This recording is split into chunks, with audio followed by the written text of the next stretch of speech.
सभी को नमो बुधाय, जय भीम। आज मैं सम्मान एक अधिकार रजापुर गांव के अंदर यहाँ उपस्थित है। परम पूज्य बाबा साहब डॉक्टर अम्बेडकर का ये बहुत सुंदर भवन है और इसके निर्माण में बहुत सारे लोगों ने अपना सहयोग दिया है। यहाँ की जो पार्षद हैं हमारे डॉक्टर पवन गौतम जी हैं, उनकी वाइफ है, और हमारे साथ सामाजिक कार्यकर्ता बाबा साहब डॉक्टर अम्बेडकर के मिशन को पहुँचाने में अपना सहयोग करने वाली, गांव-गांव विचारधारा को फैलाती हैं और गाजियाबाद में भी उनका डंका बोलता रीना बोध उनका नाम है। बहन जी, स्वागत है आपका सम्मान एक अधिकार। जय भीम सभी। पहले ये बताइए, आप लोग ठीक ठाक हैं? नहीं भैया, हम बिल्कुल ठीक है। अच्छा।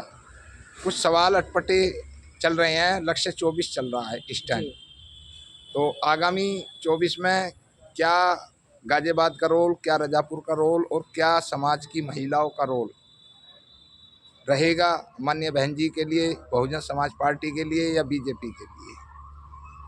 सभी को मेरा नमो बुधाय, जय भीम। और मैं बस यही कहना चाहूँगी कि जो हमारे रजापुर में जितनी भी पार्षद की सीट है, 3-4 बार के जितने भी पार्षद हैं, सभी बीएसपी पार्टी के द्वारा ही बने हैं। और यहाँ के जितने भी हमारे लोग हैं एससी के, और वो सभी जो है शुरू से ही बीएसपी को ही वोट देते हैं। हमारे पिछला पार्षद था वो भी बीएसपी का था, ये भी, और उससे पहले भी हमारे रजापुर के कई पार्षद जो हैं वो बीएसपी से ही जुड़े हुए हैं।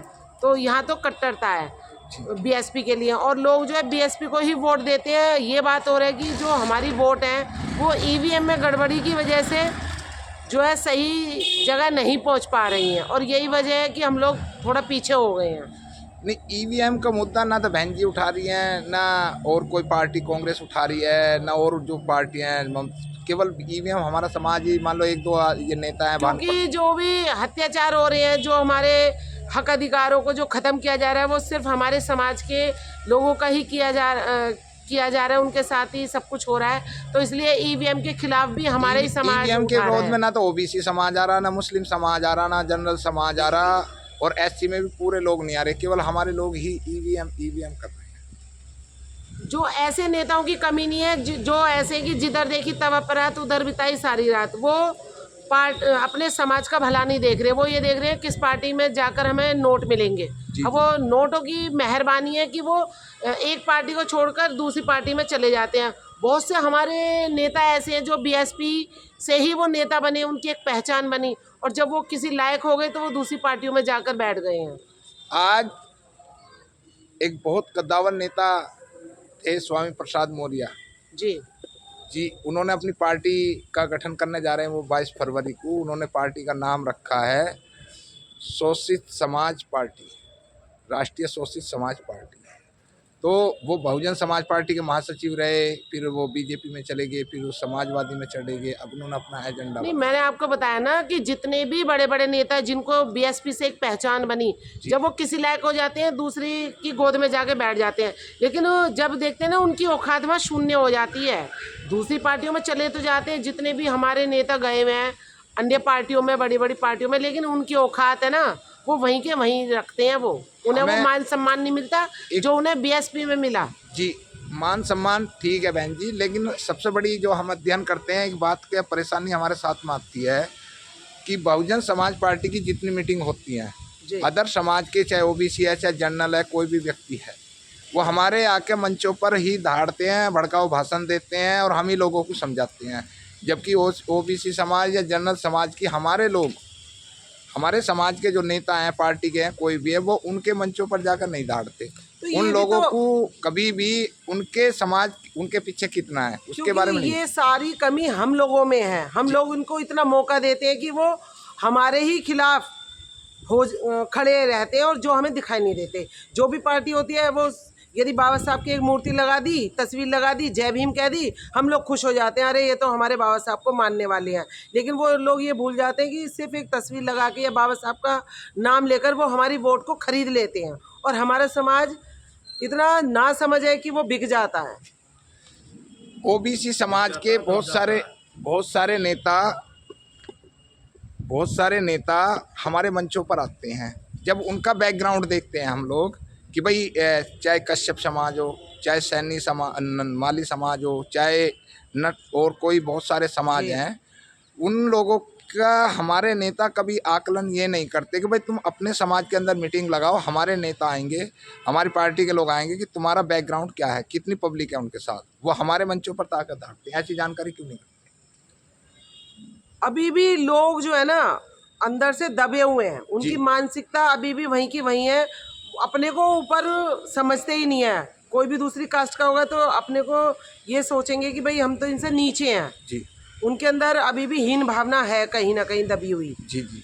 और जबकि वो ये भूल जाते हैं कि जो हमें मान सम्मान अपनी पार्टी में मिलेगा वो हमें कहीं नहीं मिल सकता। जो काम हमारी बहन जी कर सकती है अपने समाज के लिए, और अब तक जो किया है वो कोई भी नेता या कोई भी पार्टी कर नहीं सकती। माननीय बहन जी के साथ महिलाएं कम नजर आ रही हैं। गाजियाबाद के अंदर भी कोई बॉडी ऐसी नहीं है जो महिलाओं को जागृत करे घर घर जा जाकर, ऐसा क्यों होता? नहीं, ऐसा नहीं है। महिलाओं को तो जागृत करने की कम से कम मुझे लगता है गाजियाबाद में ज़रूरत नहीं है। गाजियाबाद में आपने देखा होगा 2 अप्रैल के आंदोलन में भी हर महिला आगे थी, डीएम के सामने ही उनके हाथों में चप्पल थी, नारेबाजी थी। और आपने देखा होगा 2 अप्रैल का आंदोलन, उसमें भी महिलाएं बढ़ चढ़कर आगे थी। अब आगामी जो अभी नवयुग मार्केट में अंबेडकर पार्क के ऊपर जो लड़ाई हुई थी उसमें भी यदि मतलब पुरुष 10% थे तो 90% महिलाएं थी, और हम सबसे आगे थे। और पुलिस को धक्का मारने के लिए सबसे पहला काम हम ही महिलाओं ने किया था। अब सवाल ये है माननीय बहन जी कि बहन जी के साथ में महिलाओं को कंधे से कंधा मिलाकर चलने की आवश्यकता है, गांव गांव डोर टू डोर, क्योंकि मात्र 60 दिन बचे हैं आपको सरकार बनाने में। ये आप बिल्कुल सही कह रहे हो, लेकिन ये कहीं ना कहीं हमारे जो कार्यकर्ता या पार्टी के पदाधिकारी हैं उनकी कमजोरी, लापरवाही है।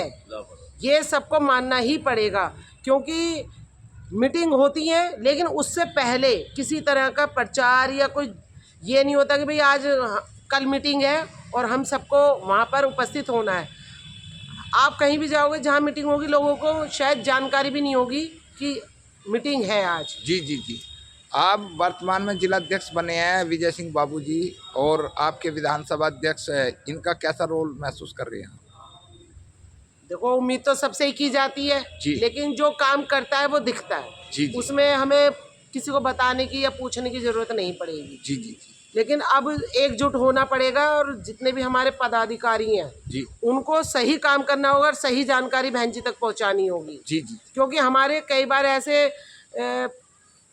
इलेक्शन में ऐसे लोग खड़े हो जाते हैं जिनका वजूद नहीं होता, लेकिन बहन जी को सही जानकारी नहीं पहुंच पाती है, और लोग उनकी शक्लों से नाराज होते हैं, तो वोट कैसे मिलेंगी हमें? अब गठबंधन पर जो लोग हैं वो प्रयास कर रहे हैं बहन जी गठबंधन करें। आज भी उनका ट्वीट आया है ट्विटर पर कि बहुजन समाज पार्टी एकली चुनाव लड़ेगी।